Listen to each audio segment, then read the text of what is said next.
आज ही उन दोनों की शादी हुई है और दोनों बहुत खुश दिख रहे थे। विदाई के बाद जब बहू पति के घर पर आ गई, तब लड़के की मां ने उन दोनों को अपने पास बुलाकर उन्हें बैंक की पासबुक दी और उनसे कहा कि जब भी कोई खुशी का पल आए तो वो दोनों कुछ पैसा इस बैंक खाते में जमा करते रहें और एक डायरी में जमा किया गया रुपया और उसका कारण अवश्य लिख दें।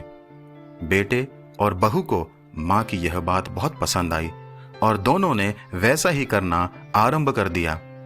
पैसा जो उन्होंने जमा किया उसका विवरण कुछ इस प्रकार था। मार्च का महीना, जमा किए गए रुपये 1500, कारण विवाह के बाद मेरे पति का पहला जन्मदिन। अगस्त का महीना, जमा किए गए रुपये 2000, कारण विवाह के बाद पत्नी का पहला जन्मदिन। जनवरी का महीना, जमा किए गए रुपये 2000, कारण विवाह के बाद शादी की पहली सालगिरह।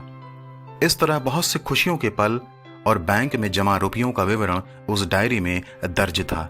कुछ सालों के बाद पति और पत्नी के बीच में मतभेद उत्पन्न होने लगे। उनमें आए दिन झगड़े होने लगे और बात यहां तक पहुंच गई कि दोनों एक दूसरे से तलाक लेने के लिए तैयार हो गए।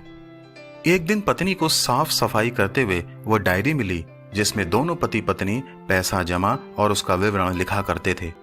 उस डायरी को पहले पन्ने से आखिरी पन्ने तक देखने के बाद पत्नी की आंखों में आंसू आ गए, क्योंकि उस डायरी में वो सुंदर और खुशी भरे पल लिखे हुए थे जो उन्होंने साथ में बिताए थे।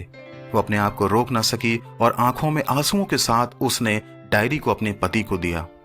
उसके पति ने भी जब उस डायरी में लिखे उन खुशी से भरे पलों को देखा और याद किया तो उसका मन भी पिघल गया और उसकी भी आंखों से आंसू बहने लगे।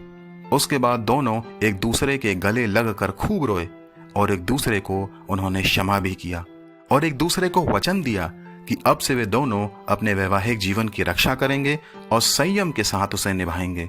उसके बाद वे दोनों खुशी खुशी रहने लगे। मित्रों, आपके वैवाहिक जीवन का क्या हाल है?